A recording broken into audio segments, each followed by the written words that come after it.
C'est avec une grande tristesse que je préside ce matin, au nom de Monsieur le Président de la République, la cérémonie d'honneur funèbre militaire rendue au général de division Mamadou Diop, que le destin a ravi à notre affection en cette matinée du mardi 7 mai 2024, suite à une longue maladie.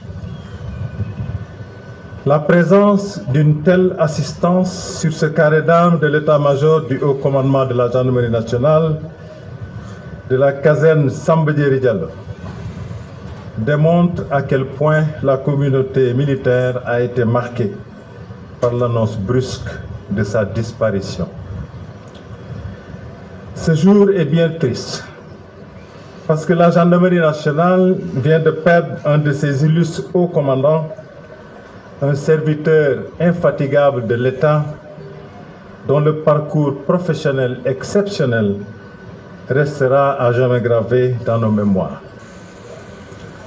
À cet égard, l'hommage que nous rendons ce jour au général Diop constitue, pour nous, un devoir de reconnaissance, un témoignage d'admiration et de respect à l'égard de l'officier général et de l'œuvre immense qu'il lègue à notre génération et à la postérité.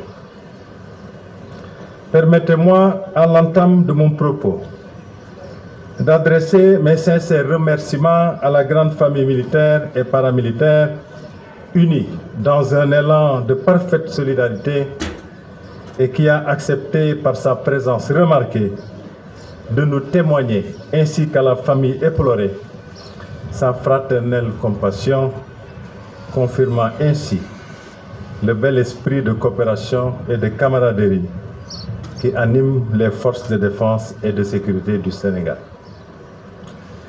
Né le 30 décembre 1939 à Guinguinéo, le général de division Mamadou Diop est issu de la promotion centenaire de Cameroun de l'école spéciale militaire de Saint-Cyr, où il a été formé entre 1962 et 1964.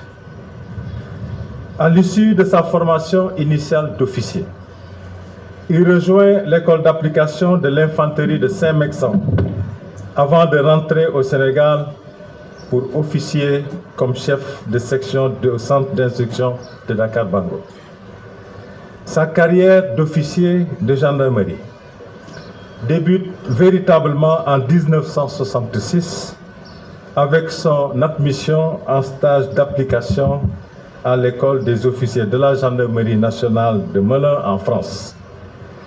Il s'ensuit un brillant parcours professionnel empreint des valeurs de travail, de rigueur, de discipline et d'humilité, qui le conduit par la suite à graver tous les échelons du commandement en occupant successivement les prestigieuses fonctions ci-après.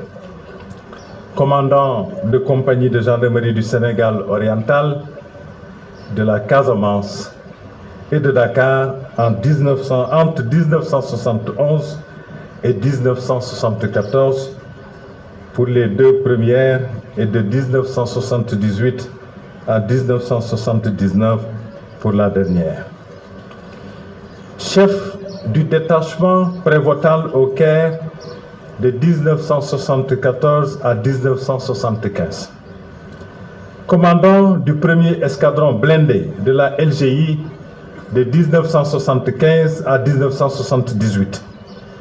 Adjoint au directeur de la sécurité publique au ministère de l'Intérieur de 1979 à 1981. Commandant de l'école de la gendarmerie nationale de 1981 à 1982. Commandant de la Légion militaire territoriale de 1982 à 1987. Directeur de l'administration pénitentiaire de 1987 à 1990. Gouverneur militaire du Palais de 1990 à 1993, haut commandant en second de la gendarmerie nationale et sous-directeur de la justice militaire de 1993 à 1994, au commandant de la gendarmerie et directeur de la justice militaire de 1994 à 1997. Après son admission à la 2e section des cadres de l'état-major général, il est nommé ambassadeur du Sénégal en Gambie de 1998 à 2001. Grand officier de l'Ordre national du Lion et de l'Ordre du Mérite. Il est membre du Conseil de l'Ordre national du Lion depuis 2003. Ses états de service et les fonctions exercées au sein de la gendarmerie en position hors cadre ou en qualité de diplomate révèlent les hautes valeurs humaines et professionnelles de cet officier général émérite. Sous le commandement du général Diop, la gendarmerie a renforcé son ancrage institutionnel, accru son estime et sa considération aux yeux des pouvoirs publics et des populations en s'affirmant comme une force professionnelle et républicaine.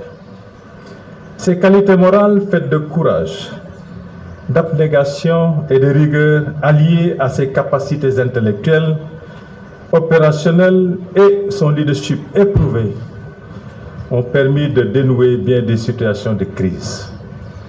On peut citer la grève des policiers en 1987, durant laquelle il a réussi à empêcher l'affrontement entre forces de police et de gendarmerie et permis ainsi l'implantation de la première brigade de gendarmerie à Touba, malgré les réticences.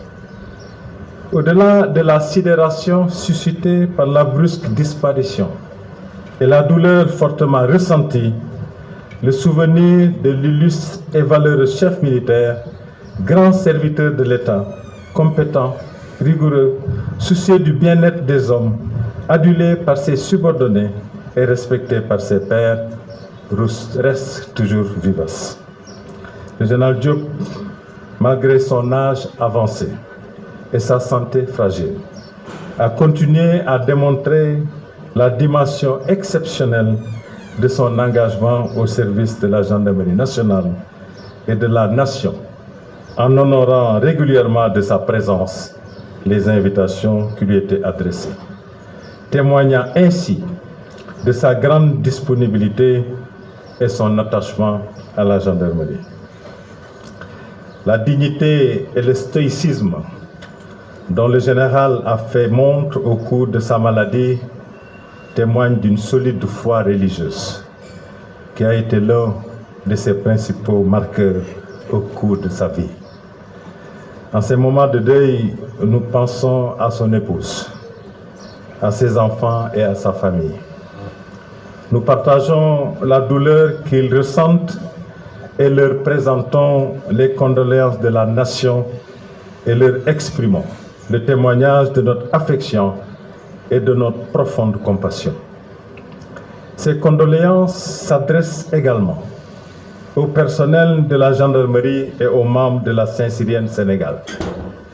Le chef de gare, comme l'appelaient affectueusement ses proches, en référence à son premier emploi, a permis le dernier train pour rejoindre la félicité. Chère Madame Diop, votre deuil et votre douleur sont les nôtres.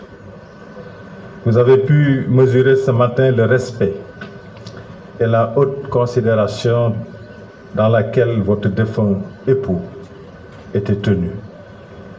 Le président de la République, la grande famille militaire et tout le peuple sénégalais, par ma voix, vous adresse ainsi qu'à toute votre famille leurs condoléances les plus attristées.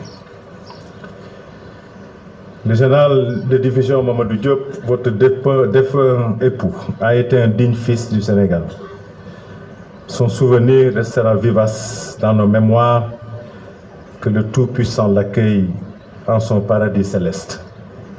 Que la terre de Yoff, où il va désormais reposer, lui soit légère. Amen.